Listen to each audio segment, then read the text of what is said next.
A prestigious family takes over the mining operation of a mysterious resource on a remote desert planet. They face pressure from rival houses to reclaim the right to mine the spice. Because he who controls the spice controls the universe. Hey, everyone, welcome back to Clubhouse Movies Podcast. I'm your host, Mark Rubalcaba, joined once again by Mr. Abel Panetta. Today, we will be reviewing... Directed by Denis Villeneuve. A true space opera emerges, filled with bellowing lows and incredible crescendos. We are thrown into a cacophony of languages, personas, and culture. To the summit of Dune we go. So, Dune. This is the third time I've seen Dune. This is actually my first time, and I'm kind of glad I waited. You probably did yourself a service by waiting. Yeah, man. Just because, in a way, like I was watching, it was kind of hard for me to take notes on this one because I've seen this story. Like I know these scenes, I know these characters. But this was the best rendition of Dune. Okay. Which is, I'll admit, it was a low bar. That sucks. But the bar has been raised to the top. Yeah, it is up there, and I mean, grade barring, this is good. It's way more than I expected because I went in, I didn't do any research, didn't do anything. Kind of like when I first got to watch the Lord of the Rings as a kid. There's this whole world that you're just thrust into, and when this one hit me, I'm like, I need to turn on the subtitles. Give me a second here. There are a lot of names being thrown out. Yeah, and I liked it. I think it drew me in. Yeah, this one was a really good one, and Dune was written in the 60s, I think, and they've been trying to make it, like I think we talked about it briefly before, whereas in the 70s, there was a crazy version of it that never got made. Okay. And in the 80s, the director turned down the Return of the Jedi. Yeah, Return of the Jedi. To make Dune. And I don't know if he necessarily failed miserably, but it was just such an overtaking. If you watch that one, it's actually like only the first half. Or no, if you watch that one, it's only the first half of this movie. Wow. And this, dude, it's a production nightmare. Yeah. Yeah, and this movie is long and it's long. And you can tell it's still just the beginning. Yeah, it really is like the beginning. And if anything, the further you get into this movie, the more you realize, holy crap, there's so much more to uncover. Yeah, and then as I said, this was written in the 60s, right? That's crazy. Now, is it just me? Well, I know all this stuff, but but did you feel like you were watching Star Wars? That's why I said a space opera. Because, I mean, it did feel like I was watching Star Wars. It felt like, and I'm probably going to copy what anybody else has been saying, but it feels like I was watching Star Wars and The Lord of the Rings. Yeah, and this is where a lot, especially Star Wars, for example, came from. I bet this was probably a response to Lord of the Rings, the book, for example. Yeah. Definitely the book, because those things, my God. Yeah. So because they definitely even started with the Jedi mind trick. Give me the water. That was weird, by the way. That guttural voice that comes out, and they're like, "Bring me the water." Yeah, I'm like, "Oh, bring me the water." Well, because what happens is there's lots of different houses, right? Yeah. And there's the royal houses and then the what do you call it? The Duke? He's a Duke Leto Atreides. That's Oscar Isaac's character. But there's also different guilds. Yes. So at the scene where they bring the royal summons to Atreides. Yeah. Remember the ship landed? Yeah, it did. All the guilds were there. You could see the people in spacesuits. Yeah. Those are the Spacing Guild. So they're actually mutants turning into mutants under there. What? Because their spacesuits are just filled with spice. Whoa. And if you see the original Dune, they actually show you what the later product, which is basically a big squid whale human thing. That's why they keep saying you're a human, but they're evolving into monsters and stuff. Yeah, man. Ugh. I mean, some of them are just mortifying. Yeah. To see. And then there's the what do you call it?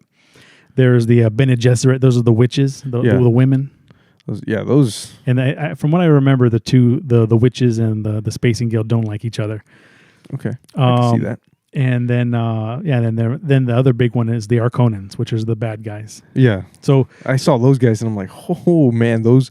I was like, of course, Dave Bautista is part of these guys, which is funny because and they made his voice deeper. In the original one, there were two nephews of Baron Harkonnen. Yeah. And one of them was played by Sting in a Mankini. What? Sting? And another fat guy. So they put them together for this one. We got him right here. We have one dude. Yeah. So that's that. But the Harkonnens, at least the Baron, the big fat guy. Are you saying Harkonnen? Harkonnen? Harkonnen? Oh, I don't know. I see an H. I don't know if it's Harkonnen. Whatever. Yeah. Anyway, he likes to infect himself with diseases. Really? Yeah. He likes to collect them and put them on his body, and his body is like a petri dish of diseases. What the hell? That's so I don't know weird. if they did that in this one, just because he doesn't look. They didn't explain. If they did, they didn't explain any of that. Yeah, because I mean, they didn't explain it. They kind of because they allude to it during one scene. Yeah, in the 1980s version, they tried to have all of it, but super, super, super condensed. Yeah. And super, super, super narrated. Honestly, I couldn't see how they could condense this movie anymore. You can't. You would go crazy. It would be a crappy movie. Yeah. It'd be a sizzle reel. So that's just some of the backstory to who these characters are. But ultimately, it was about jealousy that they sent these guys over to get someone mutilated. was salty. Yeah, we didn't even meet the Emperor yet. I know we haven't. Everyone has been talking about the Emperor. I'm like, but we haven't. Where is this person? We've met the Emperor's royal guards. Those guys are badass, dude. Speaking of which, this movie had something that they haven't done maybe ever in any movie. Any Dune movie? Any movie. Oh, okay. A pre-title sequence. Dude, that was crazy. Dreams are these. I forgot what it said. I don't remember. But they say that was the...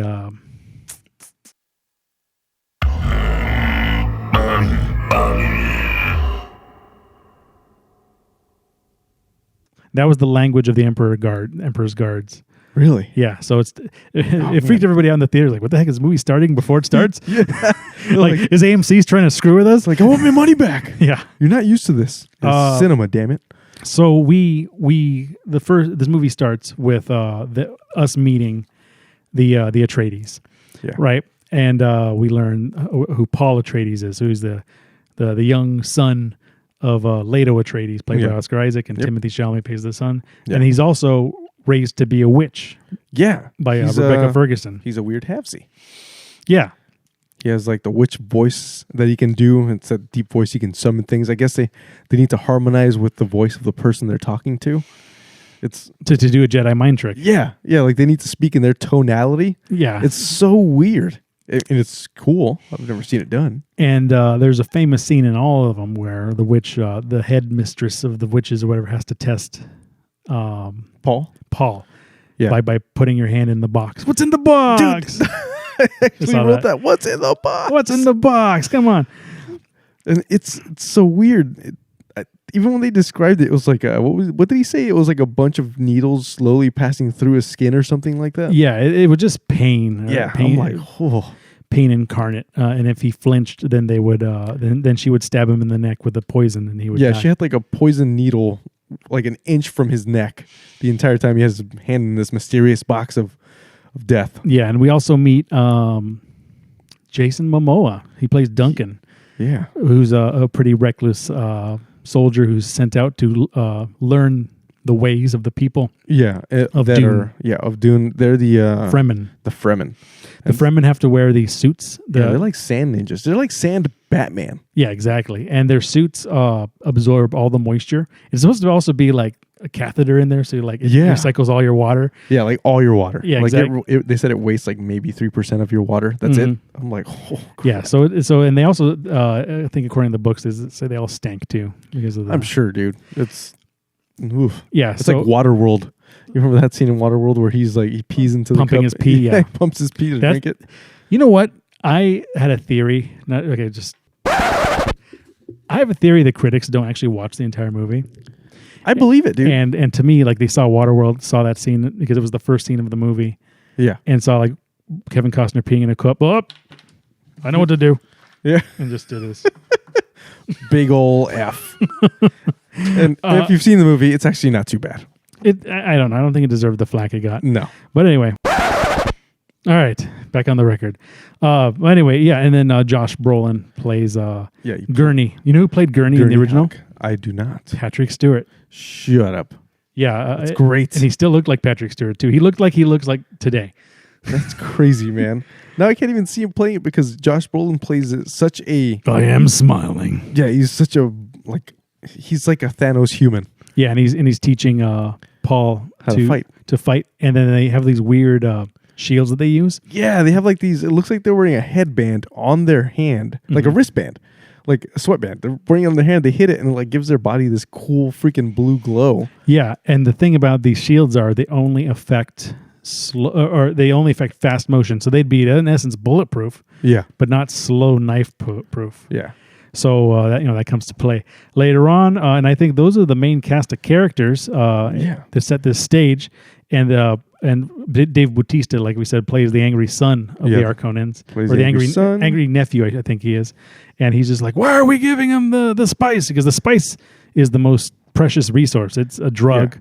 Yeah. It's a hallucinogen. It's an hallucinogen. It also allows you to calculate things. It's also fuel. It's like everything. Yeah, it allows the whole reason they're having this crazy fight is because it allows them to travel in space. Yeah. To, jump ship. Fuel in the desert? Where have I heard that one before? Whoa. That doesn't sound... I don't know. Anyway.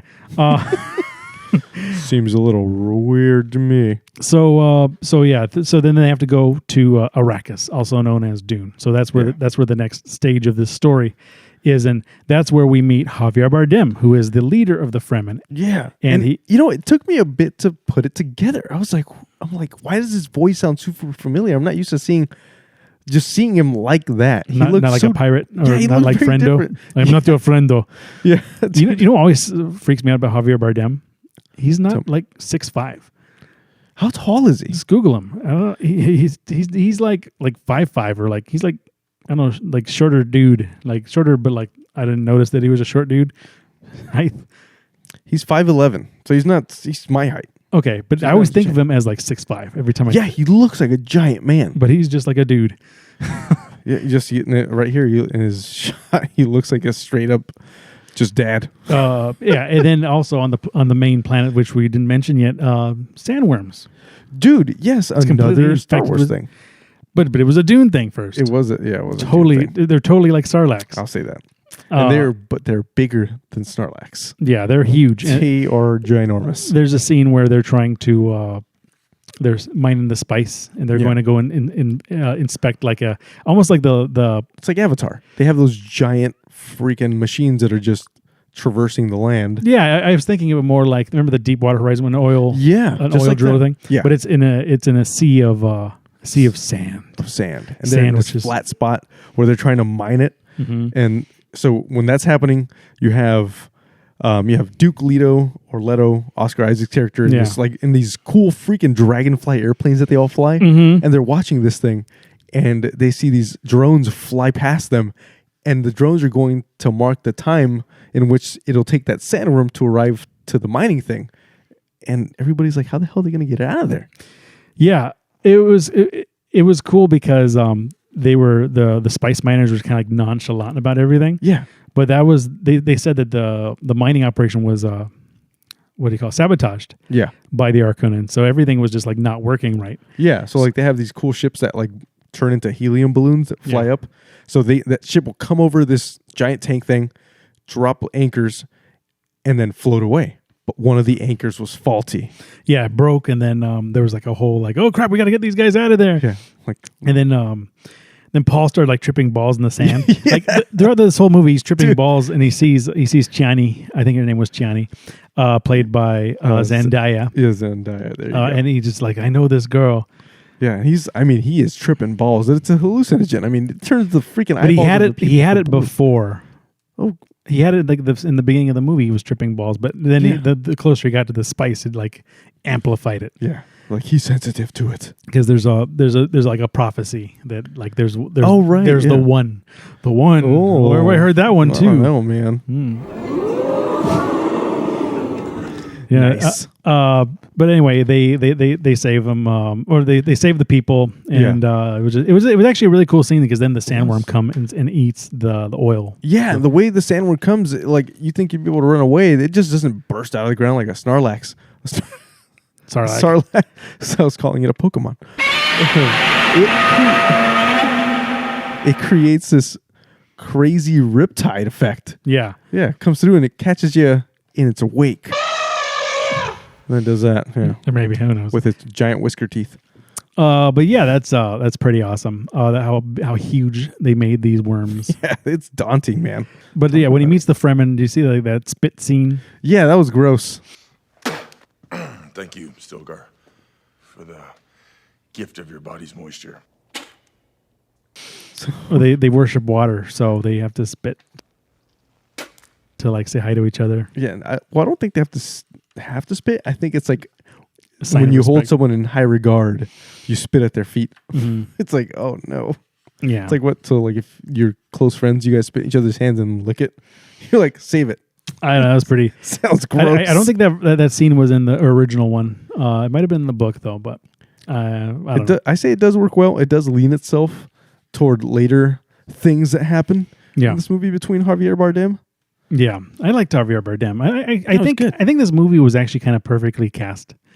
Everyone fit. I liked For an ensemble cast, I absolutely agree. I liked Rebecca Ferguson. She played a real good Lady Jessica, Yeah, who was the concubine, not the wife. yeah, she was a concubine. I did not put that together. Well, he only mentioned it at like towards the end. Yeah, I was like, wait, what? I should have married you, my concubine. And So I'm he could like- add like other ones. And then he freaking. Oh man! Then after this is when crap really hits the fan, man. Oh After yeah. he says that. So apparently Harkonnen had their personal doctor's wife. Like she was like torturing him. He was torturing her. Yeah. So I guess the royal family's doctor, the Harkonnen had kidnapped his wife. Kidnapped his wife, and the way he said it was like he's taking her apart like a doll. Yeah, I'm like, dude, you're gonna try to save bits and pieces. I mean, yeah, do that, but it's like, ugh, at what point is it like crap? Not worth getting back. Yeah. At what point does she go? Yeah. Just stay alive, idiot. I hope you made directions on how to put her back together. Yeah. God. But yeah, so he ended up poisoning because they had these like slow poison like bots. Oh yeah. They look like little bugs. Yeah, they tried to kill Paul, but they ended up catching Leto Atreides because it was his doctor who killed him. Yeah. So when he's doing that, so he's so at night, you know, Leto Atreides wakes up because he hears some stuff and starts realizing, holy crap, all of the ship's defenses are going down, and then he sees the doctor, and the doctor freaking poisons him, and then he starts going down, and I guess he says, I have to do this for my wife, and then he's like, I will keep your son, takes his like ring and stuff, gives it to his son, and he gives him the tooth. Oh yeah, and he gives him a tooth that is much like one of those cyanide pills teeth that they use for like, you know. But it's so powerful that it kills everyone in the room. Yeah. So he says, once you get close to Baron Harkonnen, like make sure you bite down on the tooth. Yeah. And then like blow in his face, and that'll kill him real good. Yeah, because he's all paralyzed right now. That poison they gave him was like a paraplegic Yeah, agent. exactly. So he's just out. And Yeah. then for whatever reason, They strip him naked. yeah, man, I was like, you see poor Oscar Isaac with some man ass. yeah, you like see him he's Daniel Craig. yeah, James Bond. Danny Craig. You see him just the side of him. It's like cheek hanging over a chair. You're like, come on, bro. Yeah, Harkonnen is supposed to be a weird dude. Yeah. He likes to drink blood of like young people to like stay. Oh, man, At least so that's weird. that's what they did in the original one. Yeah. Like he had like people with like ports in their chest so he can like drink the blood as it comes out of them. It's so weird. He's played by Stellan Skarsgård. Yeah. Man, this guy is a freaking he's a great actor. He's very good at making you hate him. Yeah. 'Cause he's playing this role. He's just Kill them all. Yeah, man. He's god. And did you notice that his assistant was Polka Dot Man? I did. Freaking polka dot man. Yeah, so that was funny. David It was David Dastmalchian. it's like David Dastmalchian. Yeah, as Peter de Vries. Yeah. I think that was originally Brad Dourif in the original Okay. one, who plays Chucky. Okay. Chucky, voice of Chucky, Cuckoo's Nest. Big actor. But yeah, he played in this one by Polka Dot Man. Yeah, So that guy's in everything, and he's a big Warner Brothers staple staple these Man, days. he's everywhere. But yeah, so that's going on, and they're in the room now. They're in this where the Baron is now in front of our freaking what's his face? God, these names. Leto These Atreides. names. So Leto Atreides, Along with a bunch of Harkonnen people and Yeah. Polka Dot Man. Yeah, They're and all so- in this like conference room, this like By the way, everything looks like spooky and dark in this movie. Yeah, and it's all hard stone and Yeah. it's very Castle-y. Yeah, very castle-y, man. So then he bites his tooth and obviously starts killing people. It's Well, yeah, he blows in his face. But the thing about the Baron Harkonnen, he also has like implants that allow him to fly. yeah, that was crazy. He's like just floating around. At first, I thought he had these like super long legs because I thought he was like turning into something. Because he had like a pet that was this freaking thing, this humanoid thing, black spider looking thing. Do you remember that? Oh my God, I don't. It was mortifying. Pet spider. Yeah, it was like a humanoid spider. It was all black. I mean, shiny. It looked like a spider wrapped in tar. Oh wow. It was gross. So, okay, I don't know how I forgot about that. I believe you though. Gross. But he survived, and because he did his Yeah, floaty majigger thing. his floaty like fat guy like Yeah, suit. and he pretty much just stuck to the ceiling to like a wedge. He wedged himself into the ceiling. He was the only survivor of this. Yeah, it was something else. Unfortunately. Man.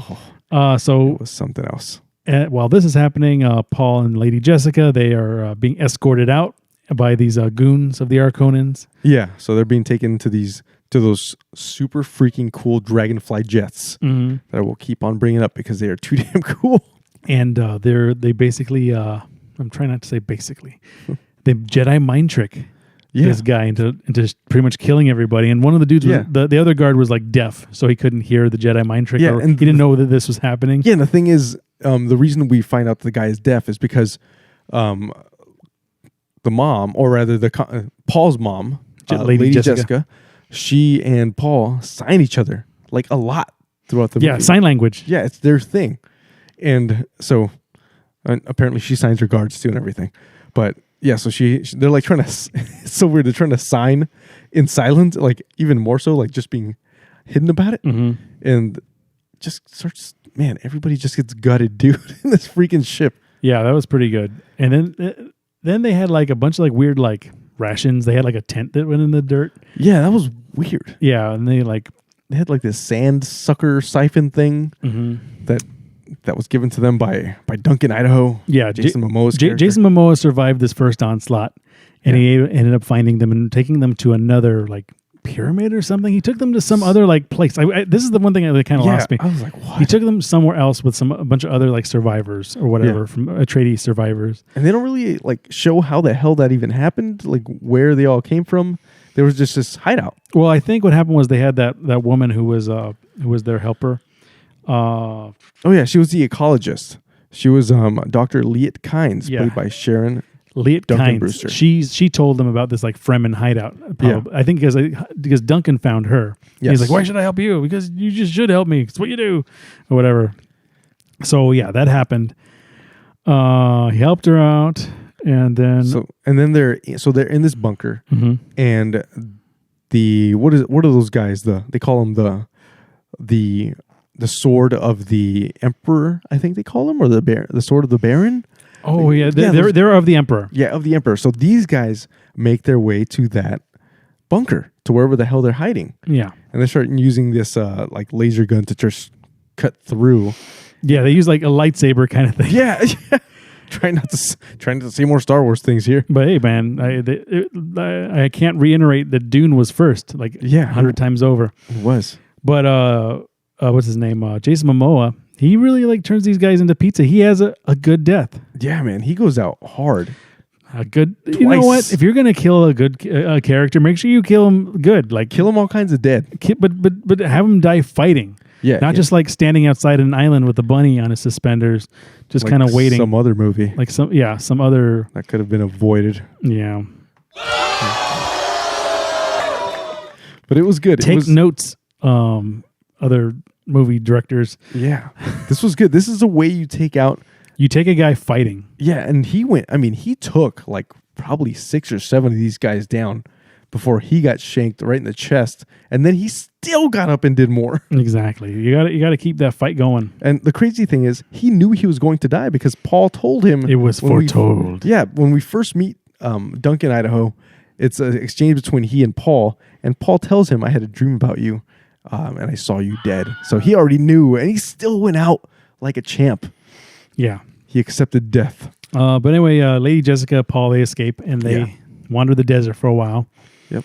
And they end up finding the Fremen. They find Javier Bardem. And They find them because they weren't walking correctly across the desert. Oh, they weren't. They weren't doing their crab walks. Yeah, you got to do this crab Fremen walk where you got to kind of dance to the left and right and go straight and backward and stuff. Yeah. So the sandworms think that you're part of the wind. Yeah. So because they weren't doing that, they attracted the sandworm, Mm-hmm. and it was the Fremen. They have this thing called a thumper that literally just goes Yeah. at a rhythm. It's supposed to be like a heartbeat. Oh, right. Yeah, that makes sense. And it That allures makes a lot more sense. it allures the sandworms away Yeah. from where they were. But then Javier Bardem's like, oh, we could just kill the girl and like train the boy to be like one of us. But then like Lady Jessica kicks his ass. Yeah. And this one dude's like, what the hell, man? Like, you're not our leader anymore. She's our leader. yeah. She's like, I don't want to be your leader. And then some dude and some crazy guy played by freaking, it was Jamis, plays by Babs, and I'm not going to butcher your last name. I'm so sorry. Yeah. We'll call him Babs O. But he's like, well, I got to fight the girl. The girl's like, oh, I don't want to fight you. So like, Paul's like, I'll fight you. Yeah. Who's your warrior? Mm-hmm. And he just steps up. I will fight you. I'll fight you so good. Tiny Timothy Chalamet gonna fight like Yeah. this Idris Elba looking guy. Yeah, for real, man. It's other Idris Elba Yeah. against freaking With- Toby Maguire. Yeah, at and his best. Yeah. Not even Tobey Maguire. More like Oh man. trying to think of another like wimpy, like Shia LaBeouf. Oh my god. I think Shia LaBeouf is too buff now, man. Oh yeah, maybe you're right. I think it would be more who played Frodo? Elijah Wood. Elijah Wood. Yeah, it's like Man. But anyway, yeah, and these Fremen dudes, they're stand tough and they Yeah. got glowing blue eyes. Yeah, because they're stoned on freaking this hallucinogen, so it doesn't affect them anymore. Yeah. And so he has to, pull out. They have to do knifey spoony over here. Mm-hmm. He starts saying, "Is that a knife? That's a knife. No, this is a knife. No, this is a knife." So they're pretty much just trying to shank each other. And the thing is, with the Fremen, they deal in absolutes. I will say, where Paul has never killed a guy or killed anyone, and he's trying to slice this guy up, and he's stopping at every moment. And the other dude, Babs, gets pissed. Yeah, he's just like he goes, yield. He's like, we do not yield. Yeah, yeah. Bardem is, we do not yield. We must die in battle. This We is die. to the death, buddy. An honorable death. So Yeah, so he kills him. yeah, he slices him. He slices him this way and that way, and then shanks him right in the back. I wish this movie was rated R though. I think whenever I see Could have gone further. whenever I see PG-13 action, I'm always like, you could have went a little further with that. Yeah. Could have had a little arterial splatter. Yeah, I mean, the blade they were using, I think, was like a sandworm blade or something crazy strong. It's like, oh, man. And I think, did Paul become the leader after that? Because Jessica kicked Javier Bardem's ass, and then the other guy kicked Yeah, his. no, he's the leader. And they all fall, like, after he kills this guy, all the Fremen that are here, all these cool warriors, like, tap him on the shoulder as Timothy Chalamet is just walking, head bowed, all frowny face, going, I just killed a man. Yeah. Ooh, poor Elijah Wood. He's like, I'm the coolest guy ever now. Oh, man, this sucks. And then he meets Zendaya's Chiani for the first time. Yeah, which I thought she would, based on the trailer, I figured she would be in this movie a lot more than she actually was. She will be in the entire second half. For sure. Absolutely. But Yeah. she's in it for like 5 minutes in this one. Yeah, so he Not meets her- joking either. Yeah, she was in Visions. She narrated like the very beginning. Yeah. And this is the first time we actually see her in the flesh. Yeah, they should have dubbed her voice. She doesn't have a very good narration voice. It was I was put off by that for a little bit. I was like, oh, what? That's weird. Yeah. I don't know. I don't know if I need more Zendaya in my life. Yeah, she's been in all the Spider-Man movies so far. Yeah, though, even like they first showed her in I first noticed her in the first Spider-Man Homecoming. And I remember thinking like, oh, they got like someone who's like nerdy. I didn't even know who she was. I didn't know who she was either. I think I may be mistaken, but I saw her first, I think, in The Greatest Showman. That was after. Oh, so I was after. Okay. Yeah. So I was mistaken. Yeah. I still have no idea what she does beyond this. She goes by one name. Who is she? Seal? Yeah, or Madonna. God, I know, man. Or Claw. Freaking McLovin over here. Oh, yay. Yeah. Yay. Yay. God, man. I don't know. Well, whatever. She can have her one. Yeah, name. we're not hating on you, Zendaya. We're just having a good time. Yeah, she makes more money than us. So Yeah, so- that's the great leveler. There we go. Cash. COB, cash on the barrel. You found the ching. Yeah. Anyway, so then they see the future, which is the Sandworm Riders. Yeah, that's going to be something. The cover of the 1984 Dune was Paul in the Sandworm riding suit. Dude, that's so freaking cool. Like, Yeah. I saw that and I was like, oh, I want to see this now. Yeah, they actually just greenlit Dune Part 2. They did. Yeah. I saw that. And I'm annoyed at when it comes out. yeah, 2023. It should have been out like next year. Yeah. Because of the apocalypse pushed this whole thing a year. So ridiculous. I bet like Timothée Chalamet looks like Johnny Depp right now. He probably does. I know. Because everything we're seeing is like him in post. So he probably does look... For all we know, he's already acting in the next reboot of Pirates of the Caribbean. Yes. Yeah, she's okay. Yeah, she makes more money than us. So, It's all good. Well, anyway, yeah, that's pretty much the half of the first book, and I hear they're trying to make a whole universe out of it. You know, the stories about the guilds and the Bene Gesserit witches. I think it would benefit more if they turned that part into like a TV show.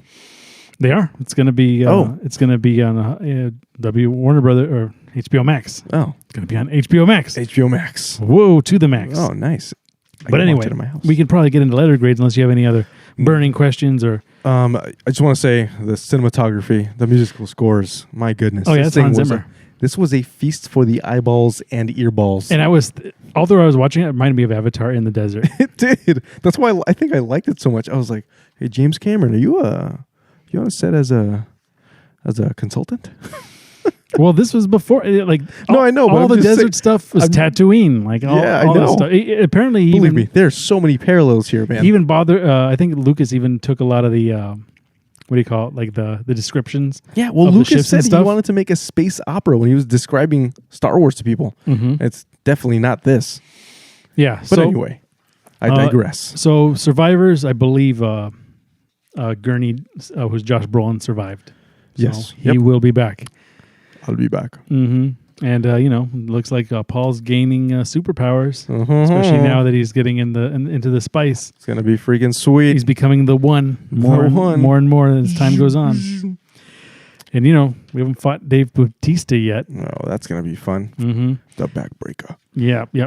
Are you right? You ready for some letter grades then? Sure. You want to start? Yeah. Okay. So I'm gonna give this one a B. In what felt like a movie, nay, a film stretched to the brink of being too long, I found myself wanting more as the story progressed. This was a tantalizing operatic score of a film that left me wanting more. A budding cinematic masterpiece. I can't wait for the next chapter. I have been left wanting, and that is why I cannot give it an A, because I still want. All right. Well, I gave it an A-. I say, finally, a good adaptation of Dune. The movie looks great. It's been cast perfectly. And it was directed perfectly. I just wish there was a better way to bookend parts 1 and 2. I gotta agree there. Because it felt a little too much like, you may like this, but don't worry, there's more after. Like once you go home, do your homework, and come back. Because to me, for sure. Like there's so many things you have to know about this escape. Like come back when you've done your homework in 2 years. Yeah, we'll be ready. And I don't know. I'm trying to think of other movies that broke this way. Like you remember like the first Matrix? It was like perfectly bookended. Oh yeah, it was great. It could have ended on the first one. Exactly. Absolutely. I feel like they should have figured out a way to write this as it ending with the first one. But like, I think they could have done it. But I think I think the studio just had so much money invested in this already. Yeah. They're like, you know what? We're not going to do that because we are for sure, no matter what. This is one of those movies where they were just like. We don't care if it sucks. It's like in between because remember the Matrix Reloaded, how it ended with it ended with that dude on the gurney who was like Mr. Smith in.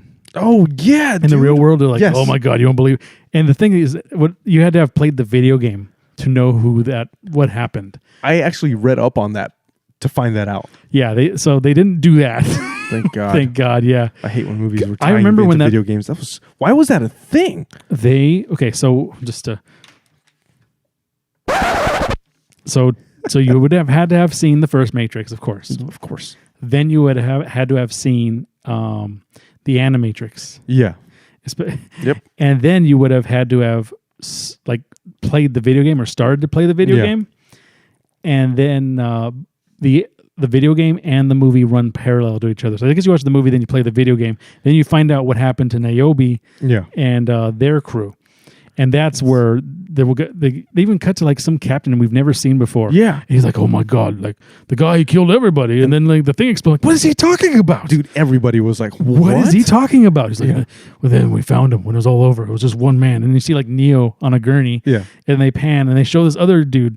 Like, and I remember like it goes, to be concluded. Yeah. I was like, who the hell was that guy? Yeah. You're so confused. No, So confused. at least we weren't confused at the end of this movie. No. We were satiated. Our hand was held and we were told, hey, just wait. The bounty comes. I would have liked the bookend just a little neater though. Yeah, I would have too. But anyway, I think that is our hot take on Dune. He who can, I want an apron that says "He who controls the spice controls the universe." That's actually a good one, man. I was in a trademarked. Yeah, by Warner Brothers lawsuit, cease and desist. Oh man. Yeah, I was in a last year. I was at like a hoity-toity party for like my job, and it was funny. Like we were eating like a creme brulee, and I was filet mignon, creme brulee. And I'm like, he who controls the spice controls the universe. And I hear some dude at the end of the table like, Dune reference. Dude, at least you got that. Usually I get crickets, man. Yeah, it's just like, yeah, too many of those, man. Well, anyway, that has been our hot take on Dune for Clubhouse Movies Podcast. Remember to like, share, subscribe. And hit that notification bell because you will be alerted when we drop things. Leave comments, do your thing, and we hope you enjoy us. We will catch you next time. I'm your host, Mark Rubalcaba from Mr. Openeda. Over and out.